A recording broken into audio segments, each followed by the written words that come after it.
India's largest digital media network Suman టీవీతో చేతులు కలపండి. ఫ్రాంచైజ్ ద్వారా లోకల్ మీడియా పార్ట్నర్ అవ్వండి.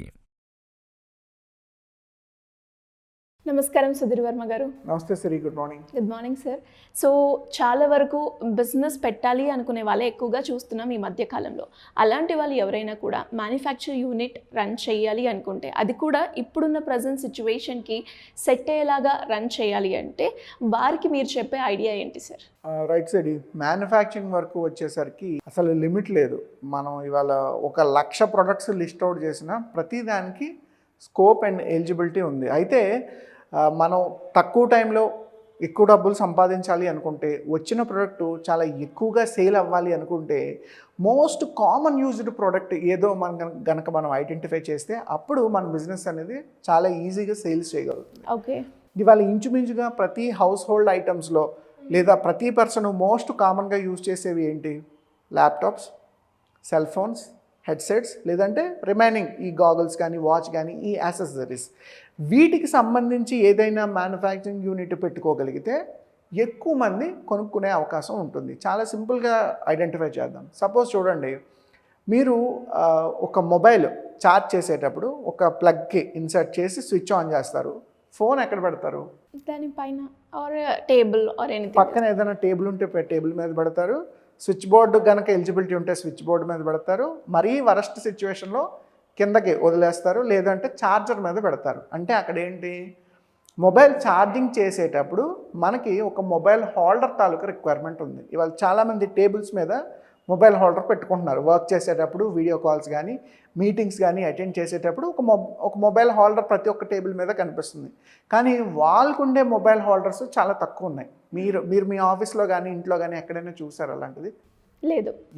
లేదు. కానీ ప్రతి ఒక్కరికి ఆ ప్రాబ్లం ఉంది. ఎందుకంటే ఛార్జింగ్ చేసేటప్పుడు పొరపాటున మొబైల్ కింద పడితే స్క్రీన్ పగలడం, లేదంటే పౌచ్ డ్యామేజ్ అవ్వడం, డిస్ప్లే అవ్వడం. ఎందుకు ఇంత దానికి?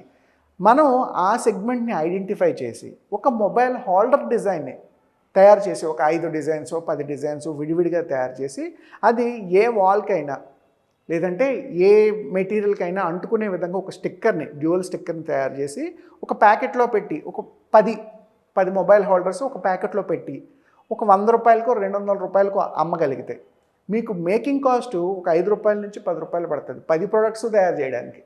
అంటే ఒక్కొక్కటి చేయడానికి ₹2 కాస్టే పడుతుంది. మీరు దాన్ని 20 రూపాయలకి 30 రూపాయలకి అమ్ముతున్నారు అనుకుందాం. చాలా చిన్న మార్జిన్ అది, అంటే చాలా చిన్న నెంబర్ గేమ్ అది.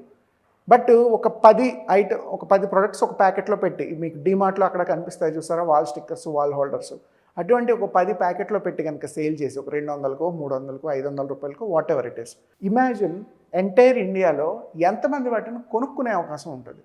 చాలామంది. ఆల్మోస్ట్ ఎవరైతే మొబైల్ యూజ్ చేస్తున్నారో ఇంచుమించుగా 90% ఆఫ్ ద పీపుల్, ఇవాళ ఇండియాలో ఉన్న పాపులేషన్లో 90% ఆఫ్ ద పీపుల్ ఈ ప్రోడక్ట్ని కొనుక్కునే అవకాశం ఉంది. అయితే అందరూ మన ప్రోడక్టే కొనరు. ఎందుకంటే మనకి కాంపిటీటర్స్ ఉంటారు, మన ముందు వెనక తయారు చేసే వాళ్ళు ఉంటారు, ఎక్కడో దగ్గర మనకి టఫ్ కాంపిటీషన్ ఇచ్చే పీపుల్ ఉంటారు. సో ఇంతమంది 90% ఆఫ్ ద పాపులేషన్లో, అంటే ఓవరాల్ మార్కెట్ సైజ్లో మనం ఒక 1% మార్కెట్ని క్యాప్చర్ చేసిన, అంటే ఎంటైర్ ఇండియా పాపులేషన్ 140 crores అనుకుందాం. 140 crores-లోని మనకి హౌసెస్ ఉన్నవి ఒక 30 crores 40 crore పీపుల్ హౌసెస్ ఫ్యామిలీతో కలిపి ఉంటారు అనుకుందాం. ఈ 40 crore పీపుల్లో 1% అంటే మనం ఒక 40 lakh కస్టమర్ని ఐడెంటిఫై చేసిన, 40 lakhs ఇంటూ ఒక 100 రూపీస్ మీ ప్రోడక్ట్ని వేసుకుంటే కనుక 400 crores రెవెన్యూ జనరేట్ అవుతుంది. అంటే ఓవర్ ద పీరియడ్ మీరు డైలీ ఎన్ని యూనిట్స్ తయారు చేస్తున్నారు, వాటిని ఎంత తక్కువ టైంలో ఎక్కువ మందికి అమ్ముతున్నారు, ఎంత షార్ట్ టైంలో మీ సేల్స్ జరిగాయి, మీరు 6 monthsలో చేస్తున్నారా, 1 monthలో చేస్తున్నారా, 1 yearలో చేస్తున్నారా, 5 yearsలో చేస్తున్నారా అన్న దాన్ని బట్టి మీ రెవెన్యూలు కానీ, మీ టర్న్ ఓవర్ కానీ, మీ ప్రాఫిట్స్ కానీ కనిపిస్తూ ఉంటాయి. బట్ ఇక్కడ ఈ పాయింట్ ఎస్పెషల్లీ చెప్పడానికి రీజన్ ఏంటంటే, ఎక్కడైతే మనకి ప్రాబ్లం ఉంటుందో అక్కడ ఖచ్చితంగా ఒక బిజినెస్ ఐడియా పుట్టుకొస్తుంది. అయితే ఎవడో తయారు చేసే బదులు మనమే ఎందుకు తయారు చేయకూడదు అని ఆలోచించిన రోజు ఒక చిన్న ఛాలెంజింగ్ స్టెప్ తీసుకొని ఒక అడుగు ముందుకు వేసినప్పుడు ఖచ్చితంగా ప్రతి బిజినెస్కి ఒక ఆపర్చునిటీ కనిపిస్తుంది. ఇలా మొబైల్ హోల్డర్స్ మ్యానుఫ్యాక్చరింగ్ సెగ్మెంట్లో ఈరోజు బాగా డిమాండ్ ఉన్న ప్రోడక్టు, ప్రతి ఇంటికి అవసరమైన ప్రోడక్టు, ఆఫీసుల్లో అవనివ్వండి, ఇళ్లలో అవనివ్వండి, లేదా బయట ఎక్కడైనా మీకు కమర్షియల్ ప్లేసెస్లో అవనివ్వండి, ఈ మొబైల్ ఛార్జింగ్ హోల్డర్స్ తాలూకు రిక్వైర్మెంట్ ఉంది. ఒక 4 రకాలు, ఒక 10 రకాల డిజైన్స్ని మనం రెడీ చేసుకొని, పేటెంట్ తీసుకొని, వాటికి అవసరమైన మోల్డింగ్స్ని రెడీ చేసుకొని ప్రొడక్షన్ చేస్తున్న కొద్దీ ప్రొడక్ట్ తయారై బయటకు వస్తుంటుంది. మీకు తయారయ్యేది రూపాయి 2 రూపాయలు cost, selling at 10 rupees, 20 rupees, 50 rupees, 100 rupees, మీ ఇష్టం. ఇంకా అది ఏ రేటుకైనా తయారై బయటికి మార్కెట్లోకి వెళ్ళొచ్చు. సో అలా నెంబర్ ఆఫ్ యూనిట్స్ సేల్ చేస్తున్న కొద్దీ రూపాయి మీద 20 రూపాయలు మార్జిన్ అంటే ఆలోచించండి ఎంత ఉంటుందో. సో మనం 20%, 30% ప్రొడక్ట్ సేల్ చేసినా మిగిలిన 70% బ్రేక్ ఈవెన్లో కలిసిపోతుంది. సో తక్కువ టైంలో ఎక్కువ డబ్బులు సంపాదించాలి అనుకుంటే మన కళ్ళ ముందు కనిపిస్తున్న ఒక చిన్న ప్రాబ్లం ఏంటి, ఆ చిన్న ప్రాబ్లంకి అవసరమైన వస్తువుని మీరు తయారు చేస్తారా? మీరు అడిగారు కదా సార్, మ్యానుఫ్యాక్చరింగ్ యూనిట్లో బాగా డిమాండ్ ఉన్న ప్రొడక్ట్ అంటే ఈ మొబైల్ వాల్ హోల్డర్స్కి బాగా డిమాండ్ ఉంది ఇవాళ. ఓకే. వాటిని ఎవరైనా తయారు చేద్దాం అనుకున్నా, దానికి అవసరమైన ప్రాజెక్ట్ రిపోర్ట్ ఏమైనా కావాలన్నా, లేదు ఏదైనా లోన్ తీసుకుందాం అనుకున్నా, లేదా మార్కెట్ నుంచి ఇన్వెస్టర్ దగ్గర నుంచి డబ్బులు తీసుకుని ఒక ప్రొడక్షన్ యూనిట్ స్టార్ట్ చేద్దాం అనుకున్నా సరే 100% ఈ మోడల్ క్లిక్ అవుతుంది. అయితే దాని తాలూకా బ్రాండింగ్ ఏంటి, మార్కెటింగ్ గైడ్లైన్స్ ఏంటి, సేల్స్ నెట్వర్క్ ఆపర్చునిటీస్ ఎలా డిజైన్ చేసుకోవాలి, తక్కువ టైంలో ఎక్కువ ప్రాఫిట్ సంపాదించే విధంగా ఈ మోడల్ని మార్కెట్లోకి ఎలా లాంచ్ చేయాలి, అడ్వర్టైజ్మెంట్, ప్రమోషన్ యాక్టివిటీస్, వీటన్నిటిని పర్ఫెక్ట్గా మనం ప్లాన్ చేసుకోగలిగిన రోజు ఈ ప్రోడక్ట్ 100% మార్కెట్లో క్లిక్ అవుతుంది. మీకు తక్కువ టైంలో ఎక్కువ డబ్బులు సంపాదించబడుతుంది. ఇనిషియల్ ఇన్వెస్ట్మెంట్ ఎంత ఉండొచ్చు? ఇనిషియల్ ఇన్వెస్ట్మెంట్ ఖచ్చితంగా ఒక 5 lakhs నుంచి 10 lakhs రూపీస్ ఇన్వెస్ట్మెంట్తో మనం స్టార్ట్ చేయొచ్చు. ఎందుకంటే ఇది ఒక మౌల్డ్ యూనిట్ని తయారు చేయాలి. ఆ మౌల్డింగ్స్కే ఎక్కువ కాస్ట్ అవుతుంది. అట్లీస్ట్ ఒక మౌల్డింగ్ కాస్ట్ మనం తీసుకున్న 5 lakhs నుంచి 10 lakhs రూపీస్ ఇన్వెస్ట్మెంట్లో ఇనీషియల్గా మనం స్టార్ట్ చేయొచ్చు. మంత్లీ ప్రొడక్షన్ ఒక డేలో అదే మౌల్డింగ్ ఎన్ని ఐటమ్స్ని తయారు చేస్తుంది, మంత్ అయ్యేసరికి ఎన్ని ఐటమ్స్ అవుతున్నాయి, ఎన్ని సేల్ అయిపోతున్నాయి. ఇవాళ ఎవరు కూడా మనం డీలర్షిప్ డిస్ట్రిబ్యూషన్ ఇవ్వాల్సిన అవసరం లేదు. ఒక చిన్న యాడ్ కట్ చేసి అమెజాన్, ఫ్లిప్కార్ట్లో పెట్టుకున్నా సరే ఏ ప్రోడక్ట్ అయినా వాళ్ళు సేల్ అవుతుంది. కాబట్టి సో మన ఇంటి దగ్గర నుంచి లేదా మన వేర్ హౌస్ నుంచి డైరెక్ట్ కస్టమర్కి డిస్పాచ్ చేసేస్తాం, ఏ ప్రాబ్లం కూడా లేదు. సో ఒక 10 లక్షల రూపాయలు ఇన్వెస్ట్మెంట్ పెట్టుకోగలిగితే, రా మెటీరియల్కి ఇంకొక 5 lakhs రూపీస్ ఇన్వెస్ట్మెంట్ తీసుకోగలిగితే, ఎవ్రీ మంత్ మనం ఒక 1000-2000 యూనిట్స్ కనుక తయారు చేయగలిగితే చాలా మంచి ప్రాఫిట్స్, చాలా మంచి మార్జిన్స్ కనిపిస్తాయి. ఎంత లేదన్నా 10-20 లక్షల రూపాయలు పర్ మంత్ బిజినెస్ చేసే అవకాశం ఉంది దీని మీద.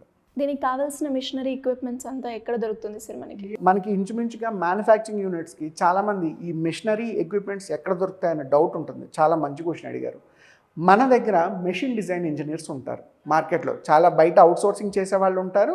ఎవరికైనా అడిగినా మనమైనా చేయించవచ్చు. ఈ మెషిన్ డిజైన్ ఇంజనీర్స్ మీకు అవసరమైన ప్రతి మెషిన్ని డిజైన్ చేసి దాన్ని ఫ్యాబ్రికేట్ చేయించి మీకు ఇన్స్టాల్ చేస్తారు. సో దాని nut and bolt, measurements, resolutions, daily దాని కెపాసిటీ ఎలా ఉంటుంది, ఏ మెటీరియల్ అయితే ఎక్కువ కాలం మన్నుతుంది, దాన్ని ఎక్కడ డిజైన్ చేయించుకోవాలి, దాని పేటెంట్ ఎలా తీసుకోవాలి. ఎందుకంటే మీరు మీ వస్తువు కోసం తయారు చేస్తున్న ప్రోడక్ట్ అది, మళ్ళీ దాన్ని వేరే వాళ్ళు కాపీ కొట్టకూడదు. సో ఆ పేటెంట్ ఎలా తీసుకోవాలి, దాన్ని మన ఆఫీస్లో లేదా మన మ్యానుఫ్యాక్చరింగ్ యూనిట్లో ఇన్స్టాల్ చేసుకుని దాన్ని రన్నింగ్లో ఎలా పెట్టుకోవాలి, పెట్టిన తర్వాత దానికి రెగ్యులర్గా మెయింటెనెన్స్ ఇష్యూస్ ఏమొస్తాయి, ఇవన్నీ డీల్ చేయడానికి మార్కెట్లో machine design engineers, machine design making companies ఉంటాయండి. ఓకే. వాళ్ళని మనం అప్రోచ్ అయినా ఆ సర్వీస్ మనకి ప్రొవైడ్ చేస్తారు. సార్, బేసిక్గా ఎవరికైనా కూడా ఒక బిజినెస్ స్టార్ట్ చేయాలి, లేదంటే బిజినెస్ స్టార్ట్ చేసాం, దానికి మేము యూజ్ చేయాల్సిన మార్కెటింగ్ స్ట్రాటజీ కావచ్చు, లేదు బిజినెస్ పెడుతున్నాం దానికి సంబంధించిన లోనే కావచ్చు, ఇలా ఎలాంటి ఇన్ఫర్మేషన్ కావాలి అన్నా మిమ్మల్ని ఏ విధంగా అప్రోచ్ అయ్యే ఛాన్స్ ఉందంటారు? వెరీ గుడ్ సరే. ఫస్ట్ థింగ్, ఎవరైనా ఒక స్టార్టప్ లేదా బిజినెస్ మొదలు పెట్టాలి, కానీ మీకు చాలా డౌట్స్ ఉన్నాయి, కన్ఫ్యూజన్ ఉంది, క్లారిటీ ఉంది, మీకు ట్రైనింగ్ కావాలి, దాని మీద ఇన్ఫర్మేషన్ కావాలి, ఇదంతా మీకు మెంటరింగ్ సపోర్ట్ కావాలి అనుకుంటే first of all will help completely in that way. లేదు ఎగ్జిస్టింగ్ బిజినెస్ ఉంది, మేము దీన్ని ఇంకొంచెం ఇంప్రూవ్ చేద్దాం అనుకుంటున్నాం, ఎవ్రీ మంత్ దీనికి సేల్స్, మార్కెటింగ్, బ్రాండింగ్ స్ట్రాటజీస్, లేదంటే టీమ్ హైరింగ్, టీమ్ హ్యాండ్లింగ్, ఇటువంటి విషయాలు కావాలి, ఇవి చేద్దాం అనుకుంటే మేము మంత్లీ కన్సల్టింగ్ సర్వీసెస్ కూడా టేకప్ చేస్తాం. Depends on the organization infrastructure and their budgets. 3, కొత్త బిజినెస్ ఎవరైనా స్టార్ట్ చేయబోయే ముందు చాలా డౌట్లు ఉంటాయి. మనం అసలు చెయ్యొచ్చా, చేయకూడదా, మనం సూటబుల్ అవునా కదా, మనల్ని మనం అనలైజ్ చేసుకోవడం ఎలాగా, మనల్ని కరెక్ట్గా ఎవాల్యుయేట్ చేసేది ఎలాగా, చాలామందికి డౌట్ ఉంటుంది. ఆ ఇన్ఫర్మేషన్ ఎవరికైనా కావాలంటే మనం రెగ్యులర్గా startup business boot camps, training programmes కూడా కండక్ట్ చేసుకుంటాం. సో ఇనీషియల్ కన్సల్టింగ్కి రావచ్చు, మంత్లీ మెంటరింగ్కి రావచ్చు, రెగ్యులర్గా మనం కండక్ట్ చేసే ట్రైనింగ్ ప్రోగ్రామ్స్ కూడా అటెండ్ అవ్వచ్చు. అండ్ మోర్ ఓవర్ రీసెంట్గా 108 స్టార్టప్స్ ఫర్ ఉమెన్ వాల్యూమ్ 1 అనే ఒక బుక్ డిజైన్ చేసి అమెజాన్లో కూడా ప్లేస్ చేయడం జరిగింది. ఇందులో బిజినెస్కి అవసరమైన 40 ఫండమెంటల్స్, 108 స్టార్టప్ ఐడియాస్, ఏ ఉమెన్ అయినా ఇంటి దగ్గర నుంచి సులభంగా చేయగలిగే 108 స్టార్టప్ ఐడియాస్ ఒక బుక్ డిజైన్ చేసి అమెజాన్లో ప్లేస్ చేయడం జరిగింది. మీరు సింపుల్గా అమెజాన్కి వెళ్ళి 108 స్టార్టప్ ఐడియాస్ ఫర్ ఉమెన్ అని సెర్చ్ చేసినా మన బుక్ కనిపిస్తుంది. ఆ బుక్ పర్చేస్ చేసుకొని ముందు ఇన్ఫర్మేషన్ చదువుకొని తర్వాత మీరు క్లారిటీ తెచ్చుకొని మనకు కాల్ చేసినా పర్వాలేదు. అంటే ట్రైనింగ్, కన్సల్టింగ్, మెంటరింగ్ అండ్ ఈ బుక్స్, ఈ 4 రిసోర్సెస్లోని మనం కస్టమర్ని ఎడ్యుకేట్ చేస్తున్నాం. ఇలా కాకుండా మీకు అడిషనల్గా ఈ web development, digital marketing services, branding activities, business expansion, franchise expansion ఇటువంటివి ఏవైనా చేయాలన్నా we do the monthly consulting for that. ఇలా ఏ రకమైన ఇన్ఫర్మేషన్ కస్టమర్కి బిజినెస్ వైజ్గా అందులో గ్రో అవుదాం, డెవలప్ అవుదాం, ఎక్స్పాండ్ చేద్దాం అనుకుంటే కింద కనిపిస్తున్న నెంబర్ కనుక కాల్ చేస్తే మా టీం మీతో మాట్లాడి మీ అపాయింట్మెంట్ ఫిక్స్ చేస్తారు. ఇంకా అక్కడి నుంచి నేను పిక్చర్లోకి వచ్చి మీకు అవసరమైన గైడ్లైన్స్ 1-to-1 ఇంటరాక్షన్స్ ద్వారా మీకు రెగ్యులర్గా క్లియర్ చేయడం జరుగుతుంది. Thank you sir, thank you so much. Thank you Suri, have a good day.